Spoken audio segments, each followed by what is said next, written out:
Now, Jim Rosenthal presents highlights of today's French Grand Prix.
Formula One's back in Europe for the next 4 months, starting at Manicourt in the Loire Valley, home of the French Grand Prix.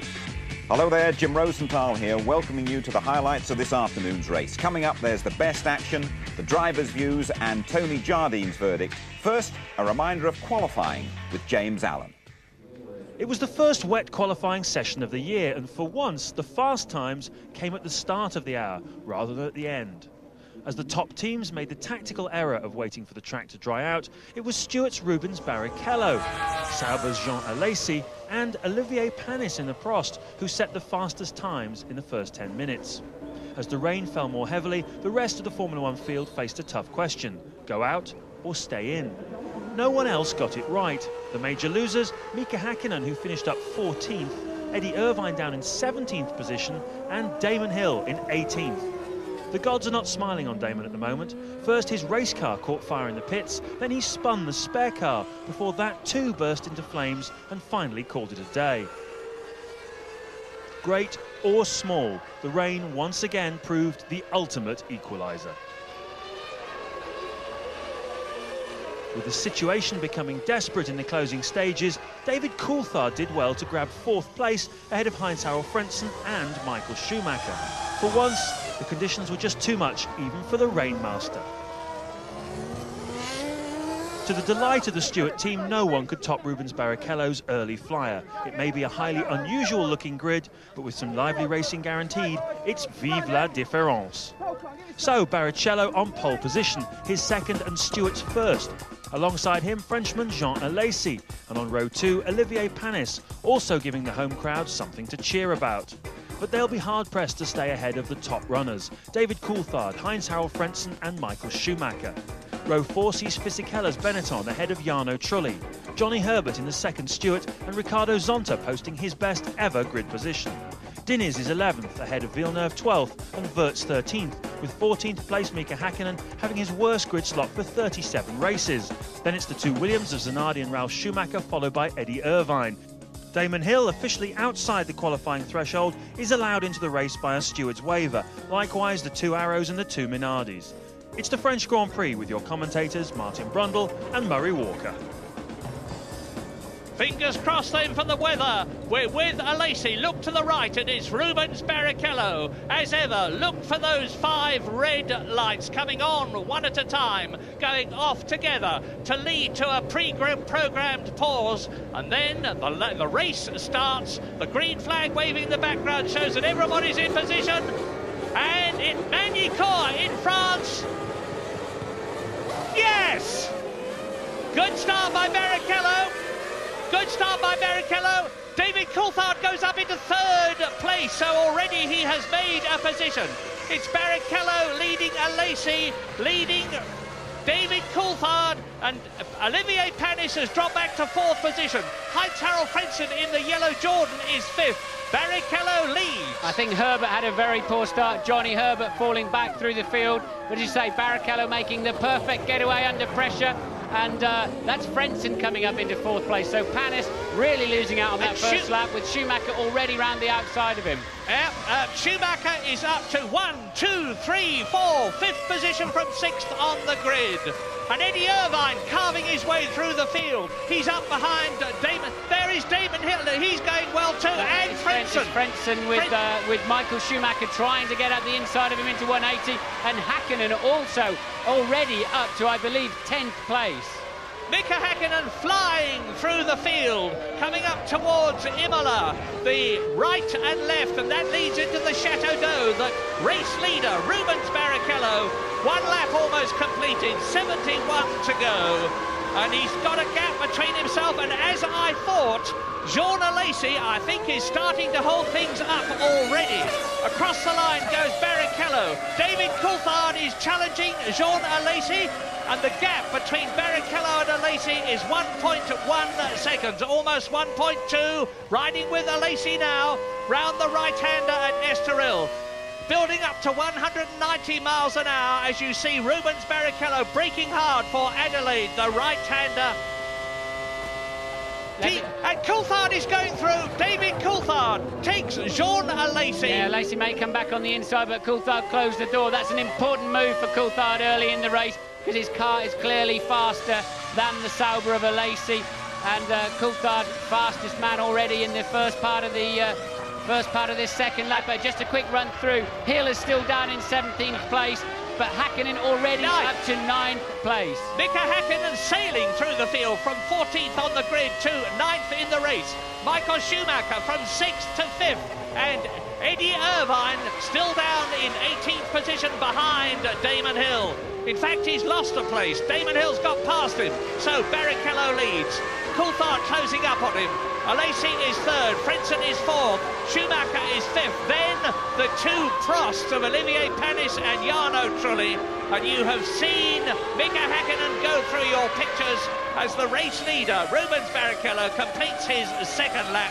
Now the gap has come down between him and the 2nd place man, and it's now David Coulthard to 0.6 of a second. Yes, despite overtaking Alesi on that lap, albeit relatively straightforwardly at Adelaide hairpin, Coulthard was a full 1 second faster than Barrichello, the current leader. So Coulthard's car working very, very well. The track is green. It's been washed very heavily with rain, and really the cars will be a new experience for everybody until they can get some rubber back down on the track. This is David Coulthard's golden opportunity, starting well ahead of his 3 main rivals for the championship. The 2 Ferraris of Schumacher and Irvine, and of course his teammate Mika Häkkinen. And Mika Häkkinen is now 8th. He's got ahead of Fisichella. He started in 14th position. He came through at the end of the lap in 9th position. Now he is 8th. It's Jarno Trulli next for Mika Häkkinen to challenge, and then he's going to get up amongst the top men on this very, very difficult part to pass circuit. Lap 3 out of 72. Barrichello, Coulthard, they're together. Alesi is dropping back. 2.2 seconds now, the gap. And that's making things difficult for Schumacher. He wants to get ahead of Heinz-Harald Frentzen, who's in 4th place. So here they come. 1-2, Barrichello and Coulthard. And you can see that Frentzen is bottled up behind Alesi, who's got clear air between himself and the yellow Jordan. Well, Coulthard, I think, may have a small straight line speed advantage on Barrichello, but he's never going to get close enough behind him in that long right-hander of Estoril. I saw a comment from Nicky Lauda that you should have long, fast corners onto the straights for overtaking. I completely disagree with him. You need a slow corner on, otherwise you lose too much time in the dirty air of the car in front, and that's the problem Coulthard has now got. Barrichello's car is just about good enough to make it very hard work for him to pass. And now Häkkinen is 7th. He's got past Trulli. He'll get past Olivier Panis. I'm quite sure about that. Panis, the Frenchman in the Prost, started 3rd. He's down to 6th now. Michael Schumacher has passed him. So has Heinz-Harald Frentzen. Alesi is still 3rd, and here are the leaders, and we are on lap 4 out of 72. Rubens Barrichello resisting the pressure from David Coulthard. I say again, if you've got the racing line at this Magny-Cours circuit, it's mighty difficult to pass. And there's not all that much of a power differential between the Ford V10 and the Mercedes V10, if any differential at all. They're both revving at about 16,000 RPM, and Alesi still holds that 3rd position. Now we're with him now. You can see Coulthard and Barrichello disappearing into the distance, and look at that rain cloud. Look at that rain cloud on the left. If that moves much further right and deposits its contents on Magny-Cours, As sure as eggs are eggs, we'll have the safety car out. Johnny Herbert has obviously got a problem. He's falling, he's actually in last place now, so we're expecting maybe Herbert coming in the pits now. There's That's Hakkinen making a move on Panis. Mika Hakkinen past Olivier Panis up to top 6th position, and into the pits comes the unfortunate Johnny Herbert. That is no routine stop on lap 5 out of 72 as we watch Mika Hakkinen now, and in his sights he has now got Michael Schumacher. Now we're really up amongst the top men, the top 6 at the present moment on lap 5, with Frentzen now putting up a really fast lap as he closes on Jean Alesi and challenges. The top 10 are Barrichello, Coulthard, Alesi and Frentzen. Schumacher is 5th. Panis has dropped down to 7th behind Hakkinen. Trulli is 8th. Fisichella and Wurz are 9th and 10th. And there is Michael Schumacher with Hakkinen behind him. Well, I said there was going to be action in this race, and there is plenty of it already. Here is the Finn, who incidentally had a car problem in the warm-up. He had to stop, run in and get into the spare car. No such problem in this race. There is Michael Schumacher in the Scarlet Ferrari in 5th position, but he's not making any impression on Heinz-Harald Frentzen. And Coulthard challenging for the lead. It's a bit late, yes, David, but he's made a tremendous move. But Barrichello was very kind to him there, I have to say. But Barrichello getting a good run out. Coulthard should have the power to out-drag him down to the Nürburgring chicane. And well, David, that was a great move, but Rubens was kind to you, but you had to make it sooner rather than later. Here's a replay as they come down to the hairpin at Adelaide. I was expecting Rubens Barrichello to dive through on the inside, but David Coulthard resisted him. We've got Hakkinen with a great chance now. Now he has got the inside line. Michael will not hold that off. Will he duck back underneath? Hakkinen running a bit wide. I still think Hakkinen should out-drag him to Imola, but it's going to be touch and go. He hasn't got the advantage Coulthard had against Barrichello. Michael will have to yield, and he does. Look at the crowd. They're all getting their coats on out here, Murray, in the Grand Prix. Yeah, everybody suddenly stood up, getting their coats on. They're going to be coming in before very much longer, I'm sure, and that will be to put on weight with the tires. David Coulthard in the lead. Rubens Barrichello takes the lead, and David Coulthard looks as though he's out of the race. He stalled his engine, and David Coulthard retires from the lead of the French Grand Prix on lap 10. What awful luck for the Scotsman. Now it's Barrichello. Here's a replay. Let's see what happens. It's broken down. It's not a place you'd go off. Obviously his car's broken down, and he just decided to get off the racetrack as he saw second place man Barrichello coming along. What has Coulthard got to do? Watch Mika Hakkinen. He's come up from 14th. He's now 4th. 10 places, and he's trying to do to Frentzen what he did to Michael Schumacher. Very, very late on the brakes in the McLaren. Well, the disappointment of the race has got to be the pace of the Ferrari, really.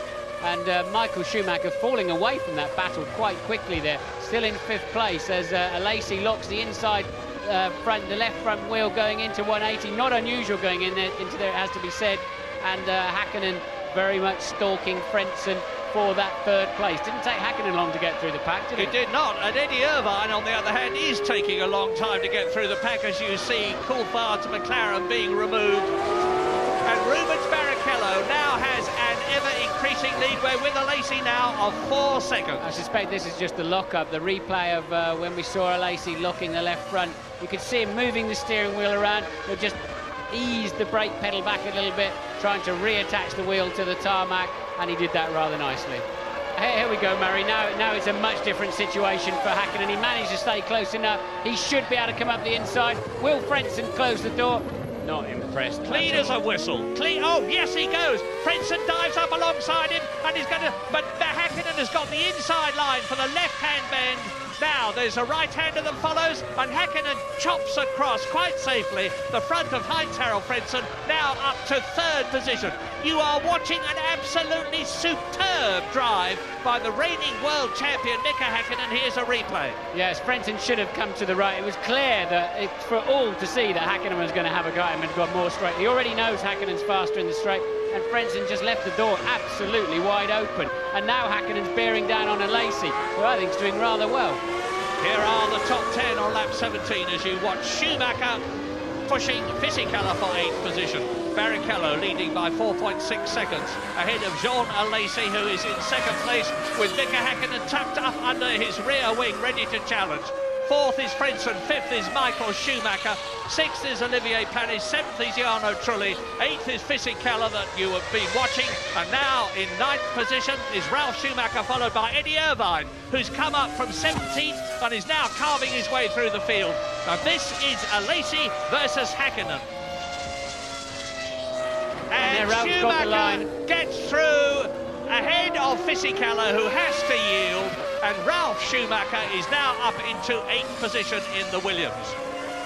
Nice bit of driving, and you can see Eddie Irvine in the Scarlet Ferrari thundering up behind them, and he's gaining hand over fist on them, lapping 7/10 of a second faster than both of them. And down to the Adelaide hairpin, hard on the brakes, down into 2nd gear, onto the apex. Fisichella has to run wide.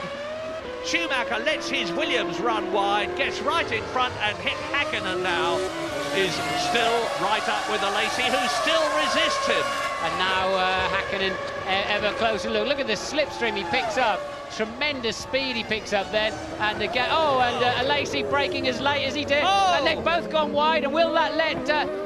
No, Frentzen's not able to take advantage of that, so Häkkinen and Alesi braking absolutely on, and in fact slightly beyond the limit. And the pair of them, what a classic move that was. Good to see, both on the ragged edge. They both tippy-toe around the outside, live for another day, and Häkkinen now up to 2nd place. We've got to leave for a few moments. We'll make it as short as possible. Be back soon. 22, and it's starting to rain at Magny-Cours in France. The crowd are putting up their umbrellas, and Mika Häkkinen that you're looking at has closed the gap to Rubens Barrichello from 4.2 to 1.7 seconds. Look at the rain. They'll be in this lap for sure for wet tyres, and in fact those drivers further down the pack, like Eddie Irvine, are going to be in the pits a lap before the others, and I think that's going to give Irvine quite a big advantage. He's a long way back anyway from the leading pack, but that's a great timing for Eddie Irvine. But it looks as though they're not ready for him, Martin. They're in a bit of a flap in the Ferrari team. Yeah. Irvine just hit the rain as he came towards the end of the lap. Fisichella spinning around, and that's how slippery it is, but I still think Irvine's better off waiting for tyres than, in fact, no, not waiting that long. They're waiting too long. 32 seconds. They just weren't ready. This is real panic. That's completely blown that advantage then. Now they've got a tip-tap. While you were away, absolutely nothing significant happened other than it started to rain. James is in the pits. What's happening? Total confusion. Ferrari not ready for Eddie Irvine. It was a unilateral decision by the Irishman to come in and put wets on. And the front left, when it went on, was actually a groove tyre. They had to take it off when they realised and put a wet tyre on. McLaren are ready for Mika Häkkinen. And meanwhile, Ferrari are re-racking wet tyres this time, of course, boys. Ready for Michael Schumacher. Irvine gained nothing from that. Your race leader, Rubens Barrichello, comes in. They're all coming in now, Murray. Yeah, James, look how much Alesi has caught Häkkinen on that in-lap. So Häkkinen very, very cautious, and Alesi right up behind him. So the top 4 or 5 guys all in the pits together, and Alesi may just get out before Häkkinen if they can get a good stop in that Sauber team. Steer odds, Murray. Absolutely. Lap 23, and it's all going to depend on pit stops now. There is Heinz-Harald Frentzen. He's got the wet weather Bridgestones on. Michael Schumacher there in the pits, and the Ferrari mechanics don't look much happier with Schumacher than they did with. And Alesi gets out. Now, where is he? There's Häkkinen. Look, so Häkkinen's out, at least ahead of Alesi. Off goes Hill. That is Damon Hill off the track, and he's got a puncture. Left rear puncture. I would think he's whacked the wall somewhere. I think you'll find he probably spun off and had a little chat with the wall. We might get a replay on that. That's Alesi back on track, having put the wet tyres on. Now you see the spray coming off as the tyres lift bucket loads of water up into the sky, and a car creeping along. That's Damon Hill creeping along on the right-hand side. I think he will have gone off in Estoril corner. Louise, what's happening? I think what's happened there, as all the cars started coming in at the same time, absolute mayhem. Damon was coming down to exit the pit lane when one of the arrows came out of his pit garage at the same time. The two touched, and I think that's probably what's caused Damon's problem. That's a replay of Damon Hill's problem. Louise said there was a touch in the pit lane. That's where he got that puncture from. But Barrichello being extremely cautious in the lead of this Grand Prix. Just looking at what it's like now. You're looking at it from Alesi. He spun. Alesi spun. Off goes Jean Alesi. That's exactly where he went off in an earlier race years ago in the Ferrari. He's kept the engine going, but will he get out of the gravel? No, he tried to pull away too quickly. He's thumping the steering wheel.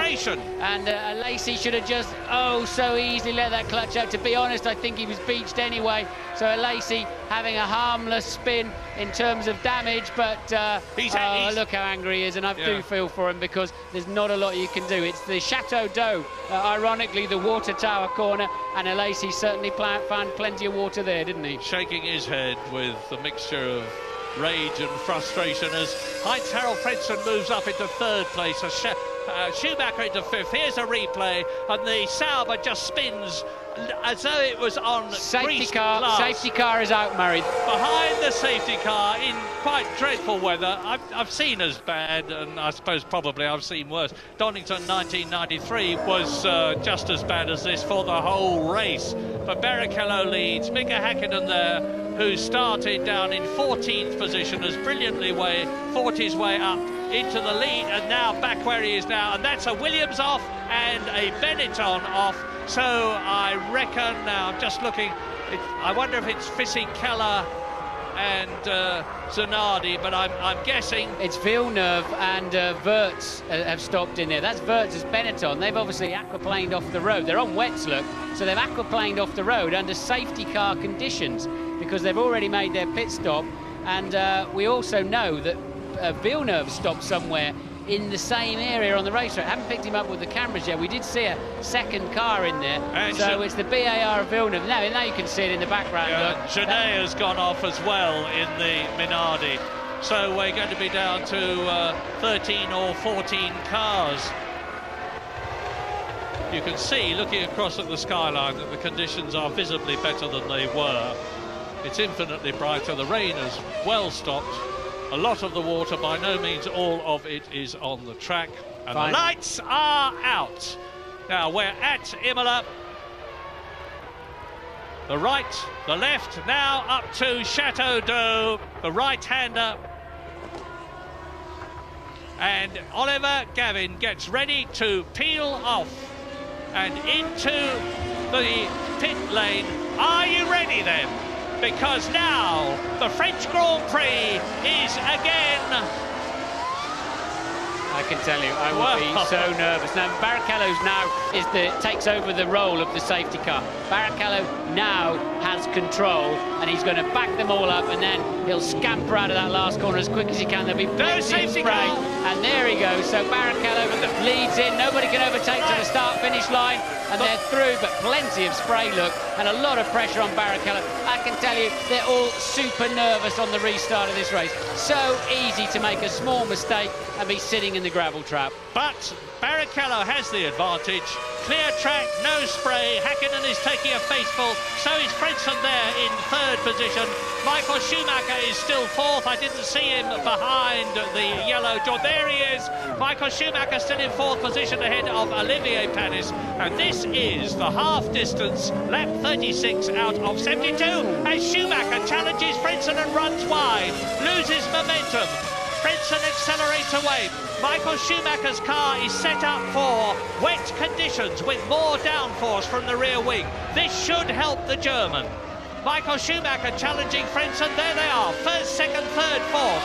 And Olivier Panis not so far behind in fifth position ahead of Jarno Trulli. Damon Hill is out of Trulli's way. Unfortunately, Hill in the garage, out of the race. And Rubens Barrichello leads at this half-distance point. That dark visor of his shining in what light there is here at Magny-Cours.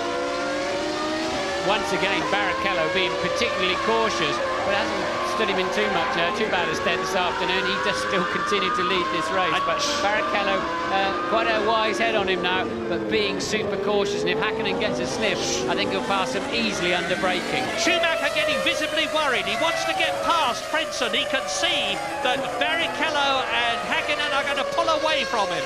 Schumacher wants to win this race as much as anybody else does. He's dropped to second place in the World Championship. There is Michael Schumacher, and there is the gap. Barrichello, Häkkinen, and that Ford engine is really punching out the power. Yes, Hakkinen got well out of shape actually in the middle of Estoril. The problem he's got now is he can't actually see where he's going either. And you can see he fell back from Barrichello and then takes a lot of time out of him under braking. Barrichello super cautious. Hakkinen would have seen that, and well, if Michael Schumacher could only see where he was going, I think he'd be having a go at Frentzen too. Well, I think Rubens Barrichello is distinctly going to be in danger at Adelaide at the next corner, because Mika Häkkinen's prowess at that hairpin is awesome to watch, and I use the word advisedly. He's under the wing almost of Barrichello's Stewart car, and there is Frentzen behind him, Michael Schumacher. Curves like that, you've just seen them leading into this short straight. In the dry, they're absolutely nothing. You don't even give them any thought. In the wet, it's the perfect opportunity to just spin off straight into a concrete wall. You start driving the track a few meters in front of you instead of looking down the road as you do in the dry. In the wet, you bring your focus and you're just waiting for the car to twitch. You're driving the piece of track you're on at that moment at all times. Now, Häkkinen will be looking to get as close to Rubens Barrichello as he can before he gets to the Adelaide hairpin. Yes, last time round, Häkkinen tried to get on the power too early and got out of shape and lost that time. Now he's got to be smoother, calmer in the middle of Estoril. Then I think he should stay just about close enough to have a dive up the inside of Barrichello as they go into Adelaide. There's a long way back. Look at Schumacher. It's Schumi that's got the best chance, isn't it? Yeah, Schumacher right up with Heinz-Harald Frentzen now. And Rubens Barrichello, of course, knows as well as does Mika Häkkinen what the Finn is going to try.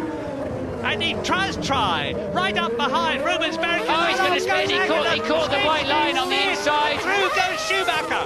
That was bad for Mika Häkkinen and Panis. Mika Häkkinen has shot himself well and truly in both feet. Häkkinen put the car on the inside of the curve, an absolute no-no. He was clearly watching Barrichello or something. Look, puts the car on that white line, spins up the inside rear wheel, and you're always going to go round. That was a very simple, straightforward error there from Mika Häkkinen.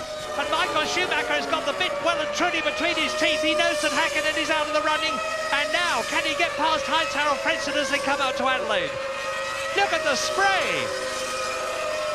Schumacher can see nothing. The camera sees through that spray. Schumacher's looking through 50 metres of spray. The camera's looking through 3. But Schumi comes in, just easily, just presses the brake so gently and rolls it up the inside. Once again, Frentzen, much too easy a touch into Adelaide. Now, Michael Schumacher sees Rubens Barrichello ahead of him. And the gap is about 1 second. Michael Schumacher from 6th on the grid now races in 2nd position, and Mika Häkkinen is down in 7th place behind Ralf Schumacher, Trulli, Panis and Replay. Yes, Replay there. Michael, very smart, very calm. It would have been very easy for him to go up there and just block a front wheel. He's just rolled it in, and if Frentzen turned in, he knows he could still just about do something about it. So, Michael Schumacher, I remind you, has won this race 4 times in the last 5 years. There's something about Magny-Cours that suits the German. Yeah, now Michael got on the white line on the exit of Estoril there and lost a hatful of time. You just cannot touch the white lines. Everybody knows that. Sometimes you can't avoid it if you're understeer wide. And that's where Rubens has got to find some confidence. Wind the brake balance a couple of turns to the rear. I think he's already done some of that. And don't lock the fronts. It's easier to cope with a slight locking of the rear if you can. And Barrichello there has got to find some way of braking later. I don't think he's any slower anywhere else. He's just massively slow on the brakes. Well, he's going to need to be very good when he gets up to Chateau d'Eau. It's unusual for someone to pass before the chicane, which finishes the lap, but I have seen it before. They're into Imola, they're coming up to Chateau d'Eau now. Look where Michael Schumacher is, he's got the momentum. It's lap 41 out of 72. I said this race was going to be a cracker when they restarted. My goodness, it certainly is. Frentzen is not giving up, and nor is Panis 4th, Trulli 5th, Ralf Schumacher 6th.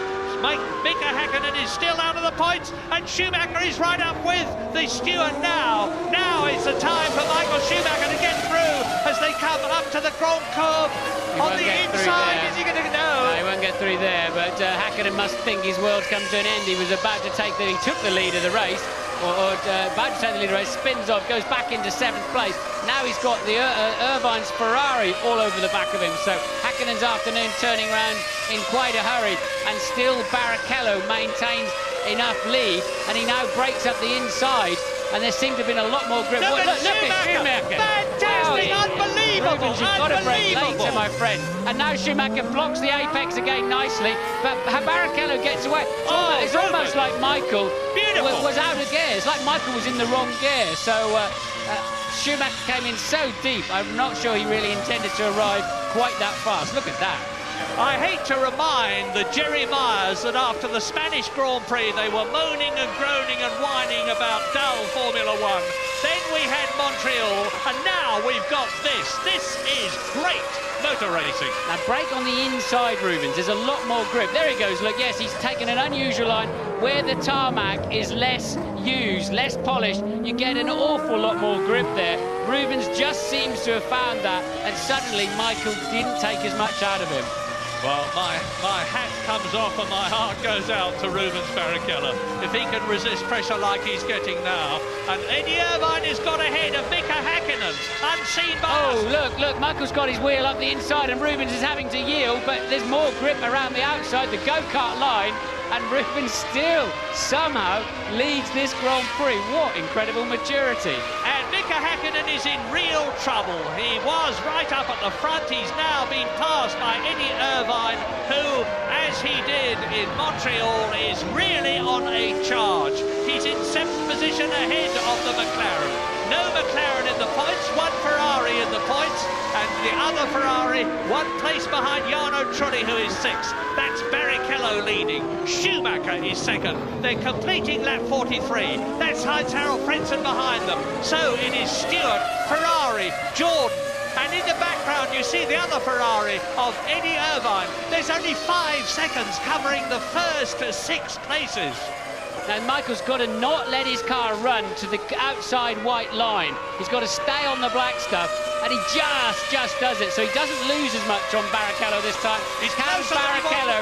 Can Barrichello repeat his better braking up the inside into Adelaide, or will Michael come at him? And here comes Michael, and this time Michael should make it stick. Yes, he does. Oh, marvellous by both of them. But Michael Schumacher showed the way and leads in France on lap 44. And now Heinz-Harald Frentzen has seen what his countryman has done. He'll be having a go at Rubens Barrichello now. So Ferrari leads, Stewart 2nd, Jordan 3rd, Prost is 4th, Williams is 5th. Here we go, Murray. Look, Michael coming again from a long way back, and he's just squeezing that brake pedal, not really even attempting to slow down in any big way. Rubens too tentative, and that gave Michael all the space he needed. Well, 12 cars left. Of them, 11 are on the same lap. All 12 are on the same lap now. The retirements, in order of retirement, are Johnny Herbert out on the 3rd lap, then Deniz, Coulthard went out when he was in the lead, Alesi went out when he was 2nd, spun out in the wet, Genet and Wurz went out because they had problems in the wet. Jacques Villeneuve has retired, so has Zanardi. Another bad race for the Italian. Damon Hill into the garage and out of the race. Is he out of Formula One? Louise Goodman's got some news. I'm standing here with Damon Hill. Damon, bad into a bad weekend for you. Pretty typical of this season, unfortunately. But that's the way it can go. And no, I don't really have anything to complain about.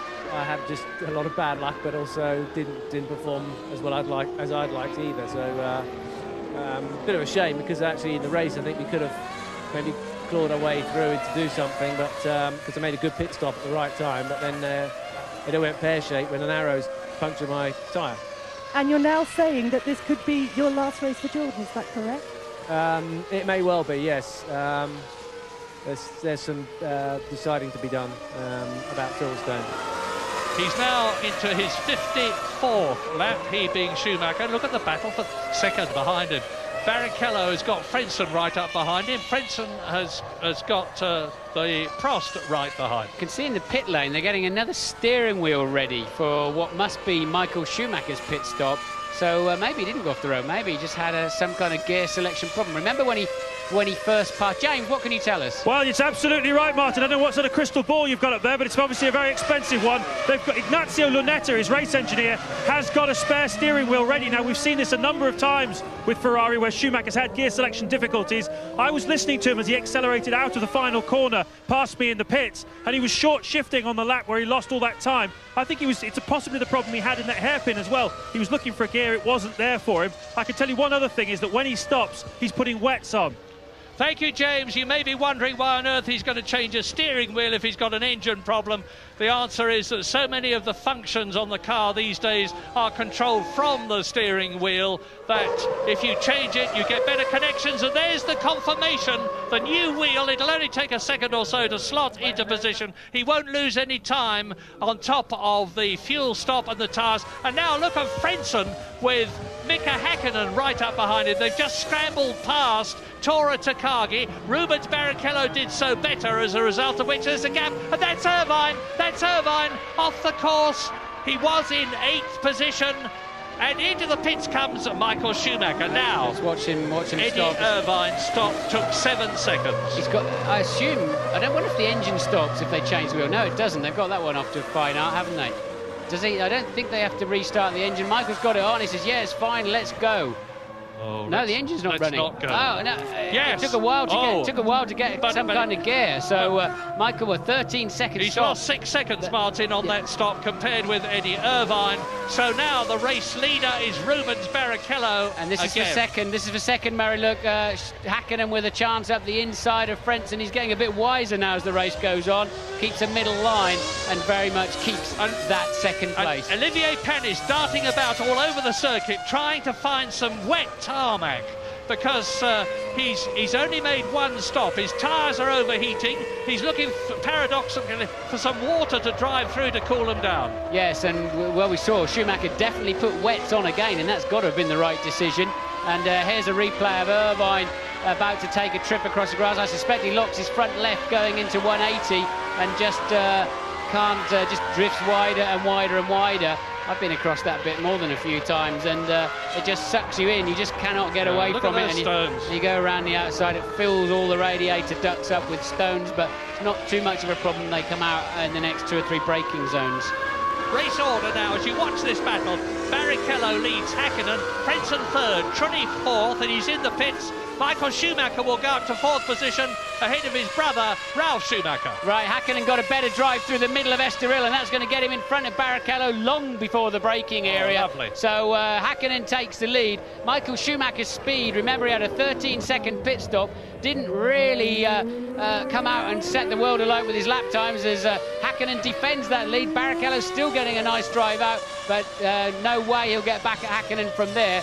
And can Michael Schumacher go fast enough to make up for that slow pit stop and end up back in the lead of the race when it's all shuffled through and everybody has stopped? Well, Heinz-Harald Frentzen was actually the fastest man on that previous lap, as Häkkinen charged up alongside Barrichello. Yes, I think these two slowed each other up a little bit as they had to wait, and it would be very easy to lock a wheel here and just run into the other car. So Häkkinen quite cautious from this point on. He's got the corner, and then he actually is very, very cautious. Probably a bit nervous of that white line again where he spun. He goes round the outside of it, and Barrichello says, well, I'll have a go. But he hasn't got enough speed or advantage to get ahead down into Nürburgring chicane. And this is Michael Schumacher, currently running 5th, but he has already pitted. Yes, and he's only 5.7 seconds behind Mika Häkkinen. Oh, look, that's a problem for Frentzen. He can't get the thing to change down. Look, he's stuck in a higher gear, and now he's got it on the cam and he's away. But has he got any gears? Yes, it's shifting up okay, but he's gone up the inside, look, and ended up with a box full of neutrals. Look at De La Rosa's wing. I think he kept dipping the clutch, and it was in too long a gear. So no downshift there for the Jordan, but it appears to be okay now. And in comes Häkkinen. This is going to change the race. This is going to change the race. So now it all depends on Heinz-Harald Frentzen, the German, as Mika Häkkinen streaks out of the pits. Is he going to get out? Look, there's Frentzen. It's nip and tuck. And Frentzen out in the lead. Mika Häkkinen behind him. This is a most incredible development, and Heinz-Harald Frentzen could win this race as Rubens Barrichello exits down to third position. Yes, Barrichello comes through, and he's ahead of the Ferrari there, so look how close it is. Heinz-Harald Frentzen comes out of the right-hander very shortly at Chateau d'Eau. He will then only have the drop down to the chicane, turn 12, turns 13 and 14, to win the Grand Prix here at France in absolutely scintillating form, after having fought every inch of the way. And he's out of Chateau d'Eau now. This is an historic moment. Heinz-Harald Frentzen clears the chicane, lines up the last corner, and Jordan and Heinz-Harald Frentzen win in France. Magnificent. Wow, what a French Grand Prix. Well, it's amazing. Remember, McLaren had it in the bag early on, then it had a big change around and Ferrari looked like the team, then McLaren again, and Jordan ended up winning the race. Barrichello was the only other main contender all the way through. Somehow, Frentzen has come through and won the race. Louise is with Eddie Jordan. Eddie, what a day. I can't believe it. One Jordan driver announced his retirement. The win, first of all. Well, I think we seem to like the wet weather. I think that's quite obvious. And, I mean, after last week in Canada, Heinz-Harald really, what can I say? It was a good strategic plan. I don't know why, but the pace car just suited us, and we just thought we had enough fuel to get to the end. And strategically from the team, it was a brilliant move. But, I mean, what can you say about Heinz-Harald Frentzen? He never made a mistake all weekend. And truly phenomenal drive. But what about this news from Damon that this could be his last race? Surely you're not going to let him not appear at Silverstone. You know, these decisions have to be made by the driver at the time, and I'm aware of what he said. It was reported to me. Damon is truly one of the best people I've ever met, and everybody, but everybody, must respect his wishes, and only he can make that decision. And whatever they are, I support him. But now, Eddie, back to the celebrations. Well done. So the result of the French Grand Prix, a win for Heinz-Harald Frentzen, Mika Häkkinen, world champion second, Rubens Barrichello, third for Stewart, Ralf Schumacher for Williams, Michael Schumacher and Eddie Irvine making his point for Ferrari. But in the end, a famous win for Heinz-Harald Frentzen, a triumph for the Jordan teamwork and strategy, really the pinnacle of a brilliant season for the German.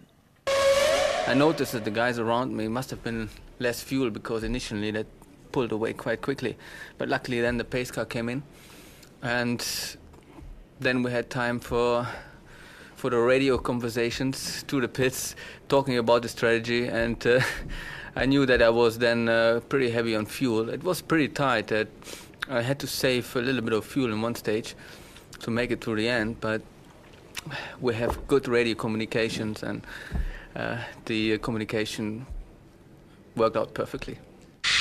When it started raining, that was not one of my best moments, and particularly because I spun, and I lost obviously a lot of time, and that is the obviously reason why I'm sitting here today in second position. But after all, it doesn't matter. It was great fun. It was a great battle, yeah, and I enjoy. I hope to be more and more there, because as having a competitive car, I'm sure we can be there quite often. 6 points for Mika Häkkinen then, and that increases his lead over Michael Schumacher. Irvine still third, but Frentzen has closed right up on the Irishman. A pretty bad day all round for Ferrari.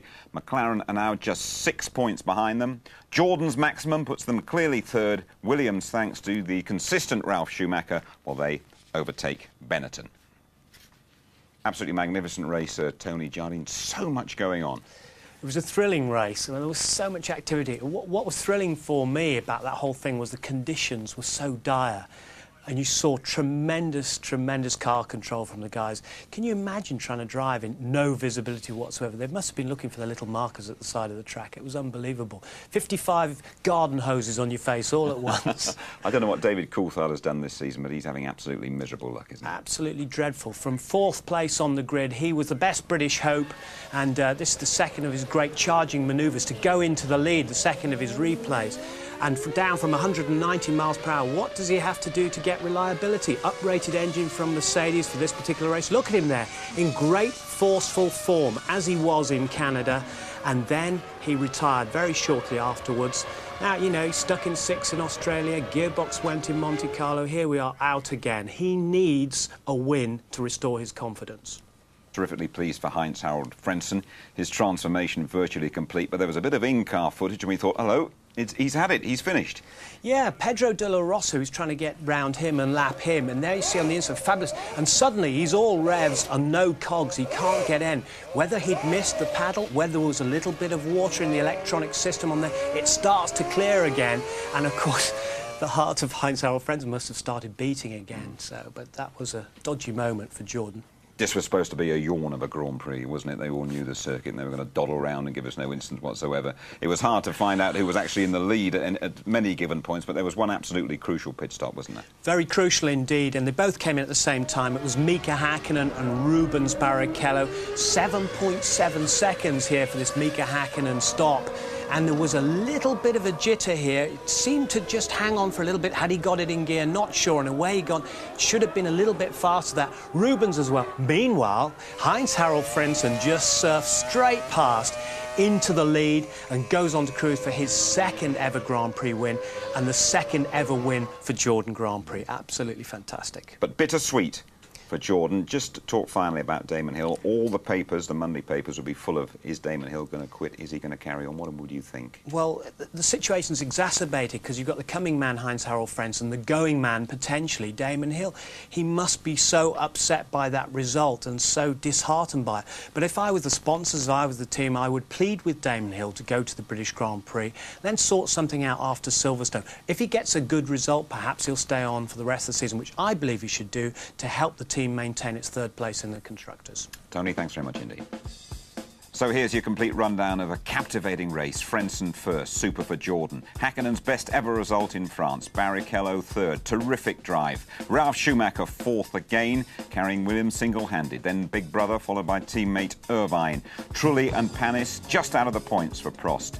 First finish for Zonta in the BAR. Badoa 10th, same as Canada. Takagi and De La Rosa, the last official finishers in the Arrows.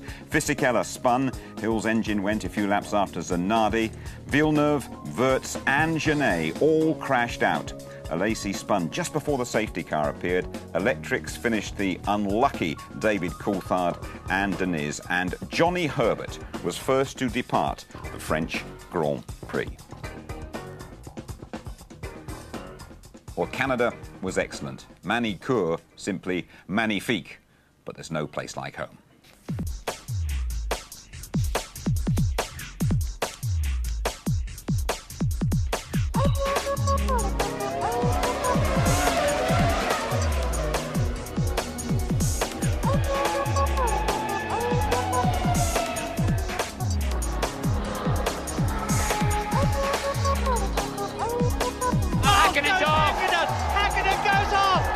Schumacher leads!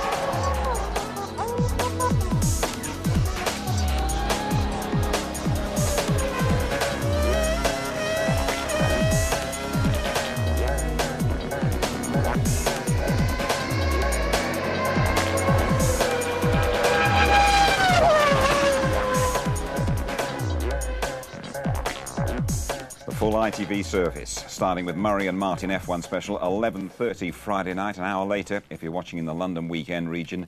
Qualifying will be live on the Saturday. Our programme starting at 12:15 and the race live from midday on Sunday. Highlights at 11:45. Well, the Jordan team have only got to pop across the road to get to Silverstone. Heinz-Harald Frentzen goes there on top of the world. Let's hope we see Damon Hill in action as well. Good night to you all.